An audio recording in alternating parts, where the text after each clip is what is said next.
ಇವತ್ತು ಶುಕ್ರವಾರ long weekend ಇದೆ. ಕ್ರಿಸ್ಮಸ್ ಹಾಲಿಡೇ ಬಂತ, ಪುನಃ ನ್ಯೂ ಇಯರ್ ಹಾಲಿಡೇ ಬಂತು, ಸಂಕ್ರಾಂತಿ ಹಾಲಿಡೇ ಬಂತು, ಇವಾಗ ಪಬ್ಲಿಕ್ ಡೇ. ತಿಂಡಿ ಮಾಡಿಟ್ಟಿದ್ದೀನಿ, ಅಡುಗೆ ಮಾಡಿಟ್ಟಿದ್ದೀನಿ, ಎಲ್ಲ ಆಯ್ತು. ಮನುಗೆ ಇವಾಗ ಕಾಫಿ ಕೊಟ್ಟು ಕೂರ್ಸಿದ್ದೀನಿ. ಯಾವಾಗನು ಮನುನೇ ಕಾರ್ ಓಡಿಸ್ತಾರೆ, ನೀವ್ ಓಡ್ಸಕ್ ಬರಲ್ವಾ ಅಂದ್ರು ಬೈದ್ ಬಿಡ್ತಾರೆ ಎಗ್ಗ ಮುಗ್ಗ ತಪ್ಪು ಮಾಡಿದ್ರೆ. ನಾ ಸಣ್ಣ ಕೆಲಸ ಬ್ಯಾಲೆನ್ಸ್ ಉಳ್ಕೊಬಿಟ್ಟಿದೆ.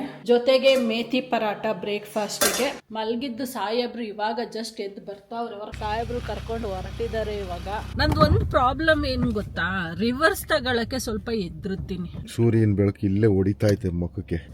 ಏನ್ ಮಾಡ್ತಿದ್ಯಾ? ಫಸ್ಟ್ ಸ್ಲೋ ಕಲ್ತ್ಕೊ, ಆಮೇಲೆ ಫಾಸ್ಟ್ ಕಲ್ತ್ಕೊಳ್ಳಿ. ಇವತ್ತು ಫಸ್ಟ್ ಗೇರಿಗೆ ಬಂದ, ಫಸ್ಟ್ ಗೇರಿಗೆ ಬಂದಿದ್ದೆ. ಎದೆ ಬಾಯಲ್ಲಿತ್ತು ಇಷ್ಟೊತ್ತವರೆಗೂ. ಯಾರಿಗೂ ಕಾಣಿಸ್ದಂಗೆ ಕದ್ದು ಮುಚ್ಚಿ ಕೂತ್ಕೊಂಡು ಮಾತಾಡೋ ಜಾಗ ಇದು. ಕಪ್ಪೆಯನ್ನು ತಗೊಂಡೋಗಿ ಅಲ್ಲೇ ಹಾಕಿದ್ರೆ ಅದು ಇರುತ್ತೆ. ಪೊನ್ನಪ್ಪ ಮನೆಯಲ್ಲಿ ಬೆಕ್ಕು ಮರಿ ಹಾಕಿದ್ವಿ ಅಂತ 3 ತಂದ. ಹಂಗೂ ಹಿಂಗೋ ಬಂದ್ಬಿಟ್ಟು ಬಿಟ್ಟಿ ಪಾಟಲ್ಲಿ ಬಿಟ್ಟಿ ಗಿಡ ಹಾಕ್ಸ್ಕೊಬಿಟ್ಟ. ಬಿಟ್ಟಿ ಪಾಟ್ ಅಲ್ಲಪ್ಪ,